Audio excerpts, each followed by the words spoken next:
1.3 start करने से पहले थोड़ा सा इस क्वेश्चन को बेसिक से अच्छे से समझेंगे। क्वेश्चन नंबर 1 है आपका। ये क्वेश्चन जो है ना वेरी मोस्ट इंपोर्टेंट क्वेश्चन है, साथ ही ये बेसिक क्वेश्चन भी है साथ में। क्योंकि उसका रीजन ये है क्योंकि इस क्वेश्चन का करने का जो तरीका होगा वो बहुत ही बेसिक है। मतलब ये है कि इस क्वेश्चन को करने के बाद आप इसी टाइप के क्वेश्चन पूरी एक्सरसाइज में करेंगे, इसलिए इस क्वेश्चन को अच्छे से बहुत समझना है आपको, ठीक है ना। तो ध्यान रखना इस बात को कि हम इसमें प्रूफ करेंगे √5 इज ए रेशनल नंबर। आपको पता है इरेशनल नंबर किस टाइप के होते हैं, a/b की फॉर्म में होती हैं। पर ऐसे क्वेश्चनों को सॉल्व करने का तरीका क्या होता है, प्रूव करने का तरीका, आपको इसका थोड़ा सा क्वेश्चन समझना है कि बेसिक इसका है क्या है, इसको ऐसे क्वेश्चनों को प्रूव करने का तरीका क्या है। तो ऐसे क्वेश्चन हमेशा कॉन्ट्राडिक्शन मेथड से सॉल्व किए जाते हैं। मतलब कॉन्ट्राडिक्शन मेथड क्या होता है, कॉन्ट्राडिक्शन मेथड ये होता है कि जो हमें प्रूफ करना होता है उसका जस्ट अपोजिट लेकर चलते हैं, ठीक है ना, उसका जस्ट अपोजिट लेकर चलते हैं और उसको बाद में हम क्या कर देते हैं, प्रूव कर देते हैं कि वो गलत कह रहा है। मतलब जैसे हमें प्रूव करना है कि √5 इज ए रेशनल नंबर, तो इसका अपोजिट क्या होगा, हम एज्यूम करेंगे कि √5 इरेशनल नहीं है, क्या है, रेशनल नंबर है। क्या है, रेशनल नंबर है। तो √5 हम रेशनल नंबर लेकर चलेंगे, फिर बाद में प्रूव कर देंगे कि √5 रेशनल नहीं है, तो क्या निकलेगा, वो इरेशनल, ठीक है ना। तो इसका करने का तरीका देखते हैं। तो सबसे पहले तरीका ये है, आपको ऐसे ही एग्जाम में लिखना है और लैंग्वेज भी आपको ध्यान रखनी है, थोड़ी सी लैंग्वेज ज्यादा रहेगी इसमें पर आपको ध्यान रखनी है। कैसे करते हैं, देखो, let us assume √5 is rational. अब आपको पता है √5 इज जो रेशनल है, सो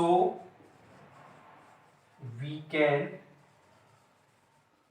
right in the form of a/b। अगर √5 रेशनल नंबर है तो इसको हम a/b की फॉर्म में लिख सकते हैं, where a and b are coprime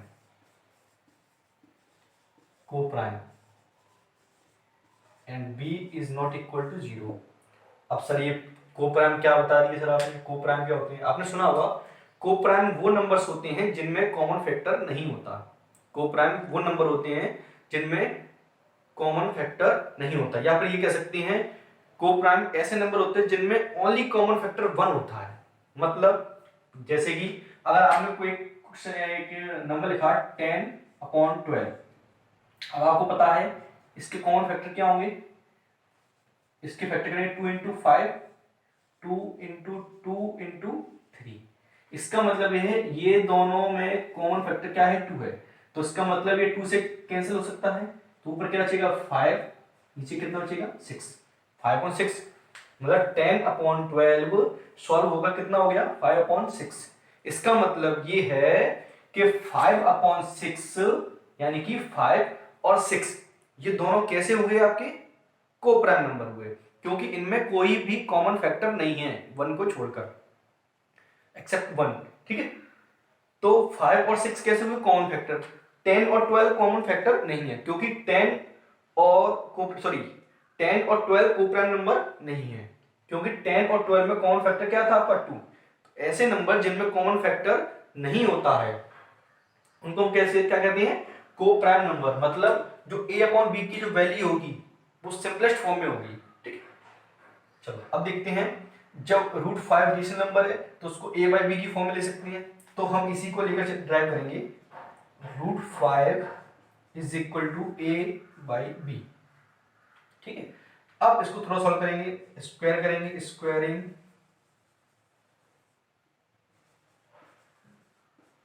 on both side, ठीक है। तो क्या आएगा, √5 का स्क्वायर करेंगे तो कितना आएगा 5, स्क्वायर से स्क्वायर रूट कैंसिल हो जाएगा, यहाँ कितना आएगा a²/b², ठीक है। तो उसका क्रॉस में ले जाएंगे 5b² equal to a²। Question number 1, इसको 2 देते हैं, इसको दे देते हैं 1, ठीक है। इक्वेशन नंबर 2, मतलब 5b² इक्वल टू a²। अब इसमें आपको एक चीज समझने की जरूरत है, थ्योरम 1.3, ठीक है ना, एनसीईआरटी में थ्योरम दी गई है, थ्योरम 1.3। वो क्या कहती है थ्योरम, समझ लो उसको।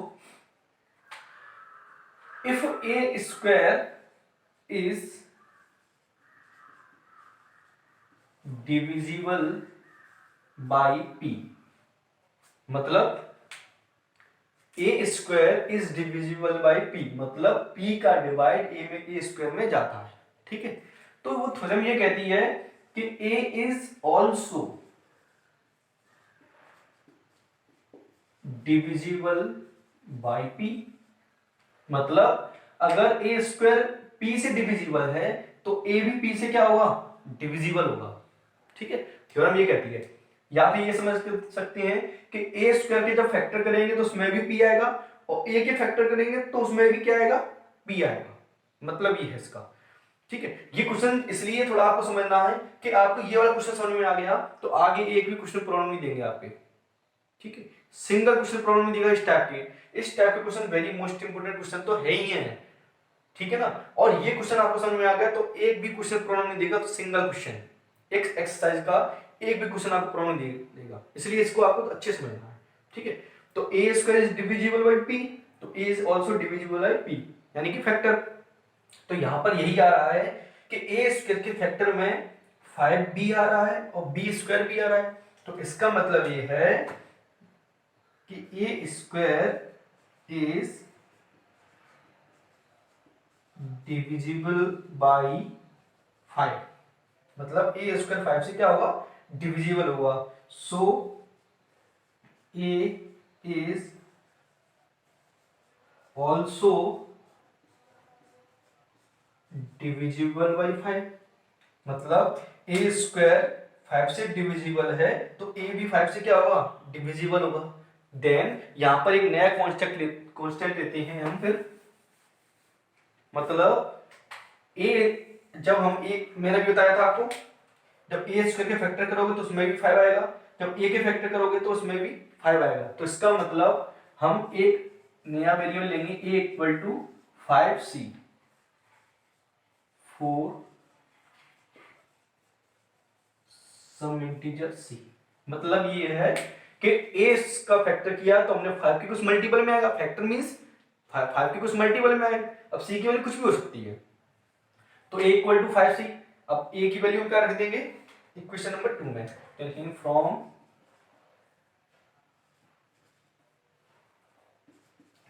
सेकेंड क्या आएगा, 5b² इक्वल टू 5c², मतलब a की वैल्यू क्या है 5c, तो 5b² इक्वल टू a की जगह क्या रख देंगे 5c, मतलब a की सब्स्टिट्यूट क्या कर देगा 5c, तो यहां क्या आएगा 5b² इक्वल टू 25c², 5 से 25 क्या जाएगा, कैंसिल हो जाएगा 5 टाइम्स, तो b² equal to 5c², equation number 3।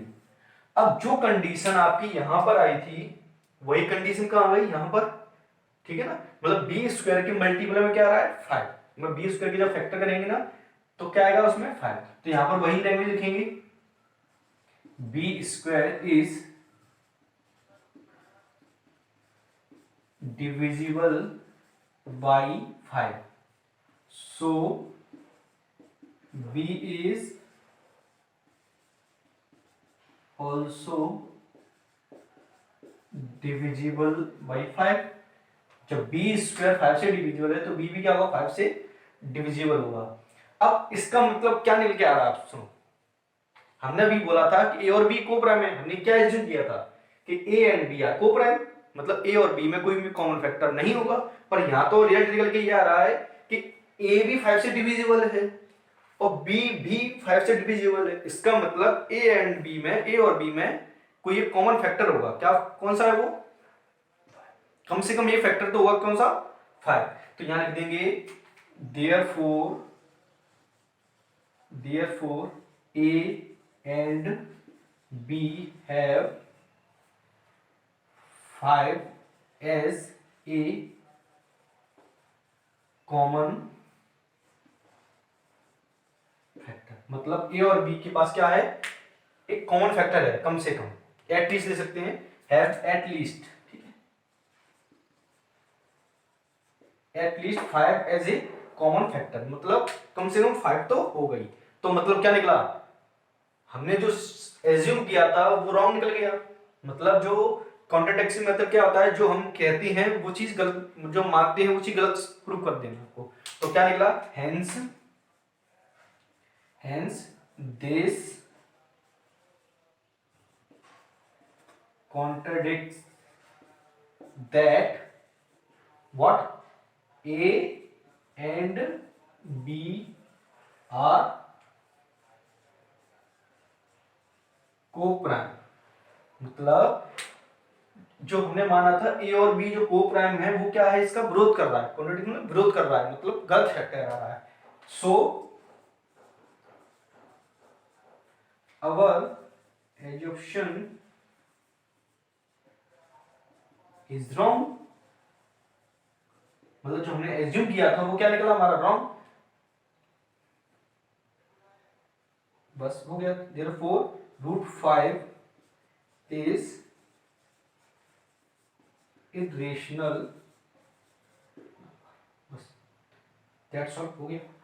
मतलब क्या करना है इसमें आपको कि सबसे पहले देखो एक चीज और देखो, इसमें इतना जो पोर्शन है ना वही सेम टू सेम इतना पोर्शन आपको लिखना है। लैंग्वेज थोड़ी सी बड़ी है पर आपको ध्यान रखना है, ठीक है ना। तो थोड़ा सा ध्यान रखना है आपको कि पहले सबसे पहले हर एक क्वेश्चन, इस टाइप के क्वेश्चन में हर एक क्वेश्चन में यहां तक लैंग्वेज सेम रहेगी, कोई चेंजेस नहीं करना है। नीचे भी लैंग्वेज वही रहेगी लगभग, पर थोड़ी सी चेंज हो सकती है, क्वेश्चन का तरीका यही रहेगा, ठीक है। लेट अस एज्यूम करके ये पूरा आपको रेशनल सपोज करना है, फिर बाद में क्या करना है आपको, क्या प्रूव करना है कि रेशनल नहीं है, ठीक है। रेशनल क्यों नहीं है, क्योंकि ए और बी को प्राइम नहीं है, को प्राइम नहीं है तो रेशनल नहीं है। जो हमने एज्यूम किया था कि ए अपॉन बी की फॉर्म में ले सकते हैं, जो रेशनल होगा, तो वो हमने क्या ठहरा दिया, गलत प्रूव कर दिया आपको, ठीक है। तो क्या कह रहे हैं हम इसको कि √5 इज ए रेशनल नंबर, मतलब √5 रेशनल तो हो नहीं सकता, तो क्या होगा, इरेशनल। जो कि मैंने आपको शुरू में बताया था कि कोई नंबर अगर रेशनल नहीं है तो वो क्या होगा, इरेशनल होगा, ठीक है ना। अब आपको √5 का आ गया, अब √5 का आ गया तो ऐसे ही सेम टू सेम किससे करना है, √2 का, √3 का, √6 का, √7 का, ठीक है। एग्जाम्पल जरूर लगाना, आई होप आप सभी एग्जाम्पल लगा रहे होंगे, ठीक है ना। ईमानदारी से आपको क्वेश्चन सभी करने हैं, एग्जाम्पल आपको एक भी नहीं छोड़ना है, ठीक है। तो √5 और √2 √3 ये सब कैसे होंगे, सेम टू सेम ऐसी, ओनली नंबर चेंज होगा, इसके अलावा कुछ भी चेंज नहीं होगा, ठीक है। जब आप √2 का करोगे तो let us assume √2 is rational number, a by b 2 आ जाएगा, यहाँ 2, यहाँ पर भी क्या आएगा 2, यहाँ 2 आएगा, ऐसे करके लिखते जाएंगे पूरा टोटल, कोई चेंजेस नहीं होगा। ध्यान रखना इसमें 2 टाइप के क्वेश्चन है आपके, ठीक है, 2 टाइप के। ध्यान रखो, एक बात अच्छे से सुन लो, 2 टाइप के क्वेश्चन है। पहला टाइप इस टाइप का होगा, सेकंड टाइप मैं भी कराऊंगा, क्वेश्चन नंबर 2 3 जो क्वेश्चन है वो सब कराऊंगा। तो फर्स्ट टाइप का जो क्वेश्चन होगा आपका, जैसे कि हमने ये वाला किया है, तो इसमें क्या है, इसमें हमने √5 किया, ऐसे ही √2 होगा, √3 √6 √7। जब सिंगल, मतलब जैसा मैंने लिखा है वैसा ही आपको पूछा जाएगा, √5 √2 √3 √6, इसमें कुछ ऐड सब्ट्रैक्ट डिवाइड मल्टीप्लाई कुछ ना हो, तो आपको सेम टू सेम ऐसा ही करना है।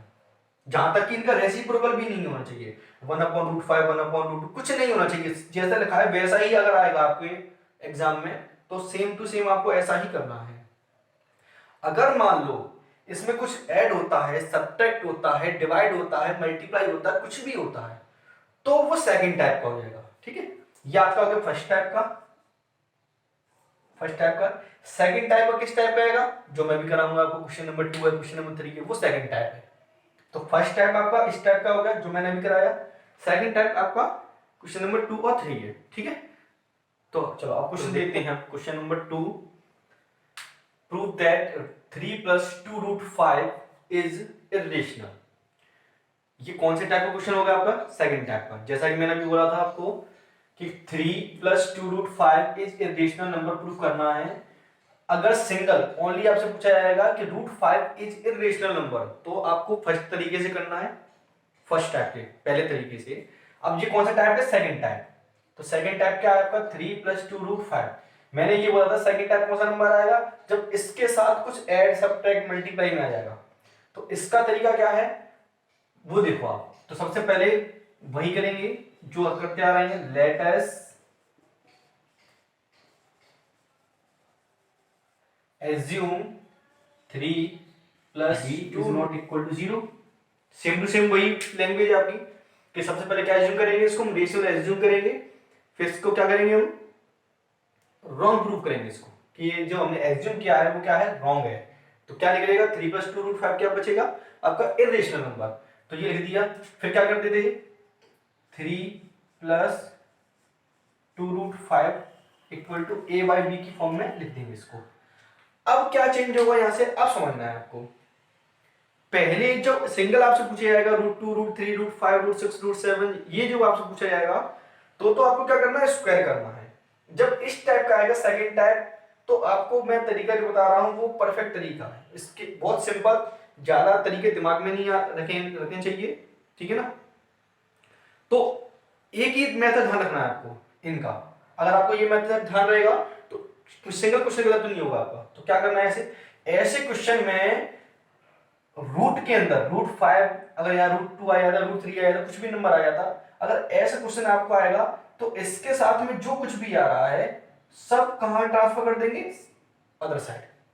ठीक है, जैसे हम x की वैल्यू निकालते हैं तो x के साथ में जो भी कुछ होता है वो सब ट्रांसफर कर देते हैं, डिवाइड, मल्टीप्लाई कर देते हैं। सेम टू सेम वही यहां पे करना है। कैसे? देखो, तो सबसे पहले +3 उस तरह कैसे आएगा? माइनस का ट्रांसफर करेंगे तो a - b, a/b - 3।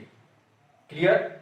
इसका क्या आएगा? 2√5 equal to a - 3b/b, cross multiply होगा।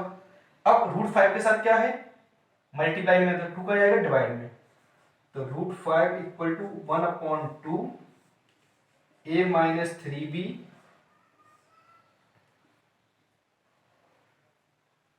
अपॉन b, या मैं इसको ऐसे लिख सकता हूं,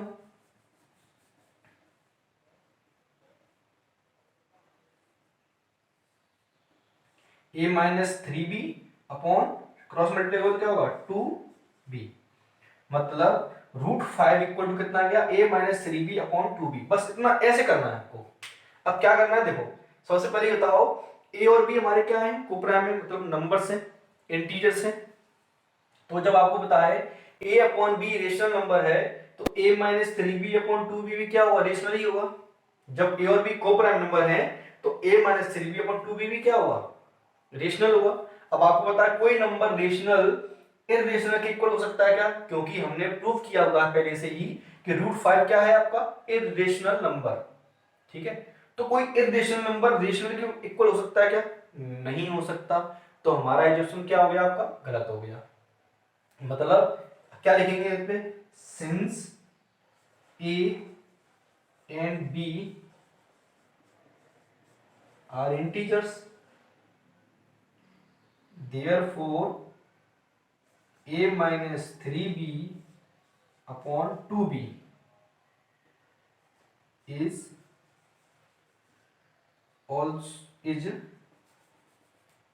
रेशनल। मतलब a और b इंटीजर्स हैं तो a - 3b अपॉन 2b क्या होंगे? a - 3b अपॉन 2b क्या होगा? रेशनल होगा। तो सो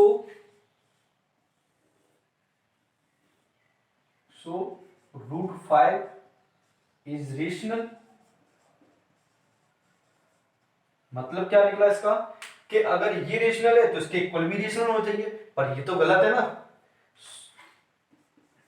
हेंस दिस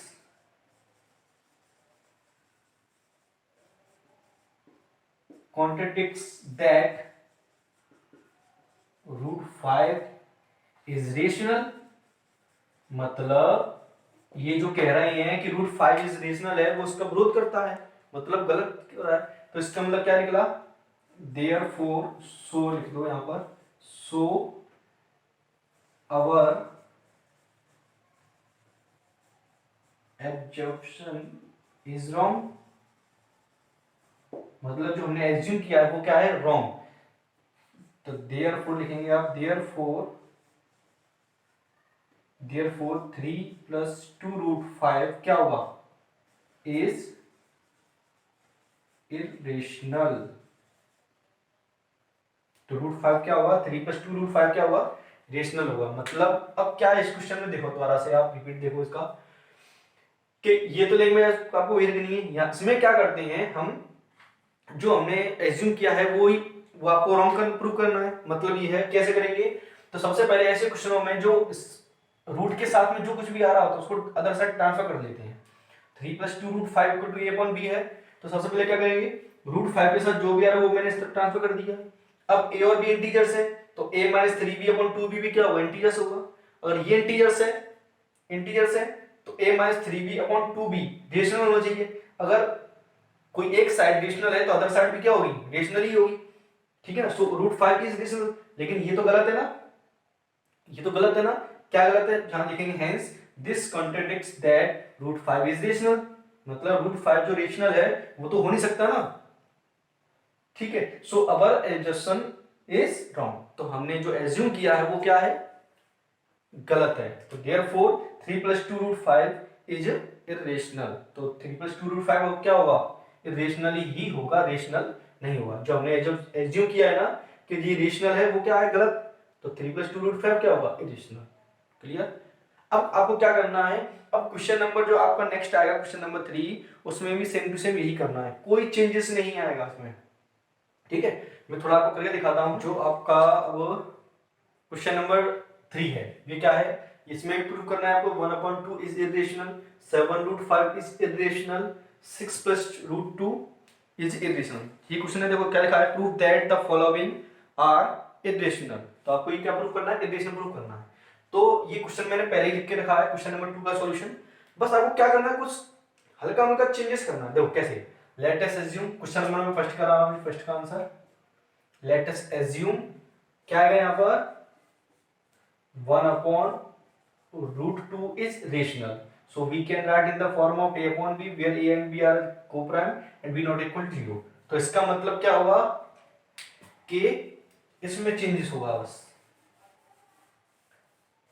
क्या करना है आपको, बस 1/√2 is equal to a/b। तो क्या करेंगे, इसका रेसिप्रोकल करेंगे,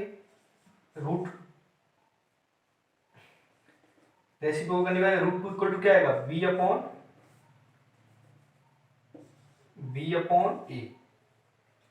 रेसिप्रोकल किया तो √2 a/b का b/a, वही चीज है।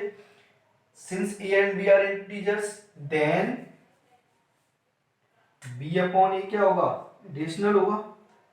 या a/b रेशनल है तो b/a भी क्या होगा, रेशनल होगा, ठीक है। So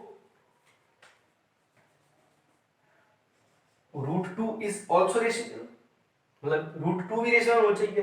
hence this contradicts that √2 is rational, so our assumption is wrong. तो therefore 1/√2 is irrational. That's all, हो गया। कोई चेंजेस नहीं करना है आपको, सिर्फ नंबर में चेंजेस करना है, सेम टू सेम यही लैंग्वेज लिखनी है, यही क्वेश्चन करना है, ठीक है। तो मैंने आपको सेकंड टाइप बताया था, फर्स्ट टाइप में आपको क्या करना है, नंबर चेंज करना है। सेकंड टाइप में भी आपको क्या करना है, नंबर चेंज करना है। लैंग्वेज आपको कोई अलग से याद नहीं करनी, हर क्वेश्चन की 2 टाइप की लैंग्वेज है, बस वही याद करनी है आपको, ठीक है। तो फर्स्ट में क्या हुआ, 1/√2, क्या किया मैंने, ओनली नंबर चेंज किया है क्वेश्चन के हिसाब से। तो आपको क्या करना है, सिंगल लेके आना है, और √2 तो इज रेशनल है, जो हम पहले प्रूव कर चुके होंगे, ठीक है। तो अब सेकंड क्वेश्चन देखो, सेकंड क्या है आपका, 7√5 वही करेंगे। Let us assume 7√5 is rational, so we can write in the form of a/b where a and b are co-prime and b not equal to 0। तो हम इसमें क्या लिखेंगे, 7√5 इक्वल टू a/b की फॉर्म में। अब √5 आपको सेपरेट करना है, तो √5 यहीं पर रह जाएगा, और यहां पर क्या आएगा, a अपॉन क्रॉस में चला जाएगा, नीचे क्या आएगा 7b, √5 equal to a upon 7b। वही चीज, since a and b are integers, so a upon 7b is rational. So यहाँ पे कितना आएगा √5 इज रेशनल। अगर मान लो ये रेशनल है तो ये भी रेशनल हो चाहिए, पर ये चीज गलत है, hence this contradicts that √5 is rational. ये तो गलत है, जो हम कह रहे हैं कि ये √5 रेशनल है वो गलत है, विरोध कर रहा है इसका। तो हमारा मतलब अवर एज्यूम्पशन इज रॉन्ग, मतलब तो हमने जो एज्यूम किया तो वो क्या था, रॉन्ग था, मतलब ये रेशनल नहीं है। तो क्या होगा, therefore 7√5 इज इरेशनल हो गया। क्या करना है आपको, कुछ ज्यादा खास चेंजेस नहीं है, ठीक है ना। ऐसी क्वेश्चन नंबर थर्ड देखो, थर्ड क्या है, 6 प्लस √2, तो वही let us assume 6 plus √2 is rational, वही पूरा लिखना है। तो यहां पर भी क्या आएगा, 6 plus √2 equal to a upon b, then √2 equal to a minus b, sorry a upon b minus 6 plus 6 उस तरफ है minus 6, then √2 equal to a minus 6b upon b, √2 equal to a minus 6b upon b। अब आपको पता a और b integers हैं, तो a minus 6b upon b is rational, मतलब a और b इंटीजर्स हैं, तो इनसे मिलकर क्या बनेगा, ये रेशनल ही बनेगा, ठीक है। सो √2 इज रेशनल, मतलब वो ये कह रहे हैं रेशनल है, मतलब ये रेशनल है तो ये भी क्या है, रेशनल है। और ये चीज क्या है, गलत, जो हम कह रहे हैं कि hence this contradicts that √5 is rational, sorry √5 नहीं √2 is rational, ठीक है। तो our assumption was wrong, is wrong, तो 6 प्लस √2 इज रेशनल। बिल्कुल सिंपल, बहुत ही सिंपल तरीके से मैंने आपको बताया है। आपको बस दो लैंग्वेज ध्यान रखेंगे, दो टाइप के ध्यान रखेंगे क्वेश्चन, और ऐसे ही क्वेश्चन आते हैं, और यही आपको करना है एग्जाम में भी, ऐसे ही लिख के आना है आपको फुल मार्क्स के लिए, ठीक है ना। फुल टू फुल मार्क्स मिलेंगे आपको अगर ऐसे लिख के आओगे आप, सेम टू सेम, कोई चेंजेस नहीं करना है आपको, जैसे क्वेश्चन पूछा जाए वैसा आपको सॉल्व कर देना, ठीक है। तो आज हमारी 1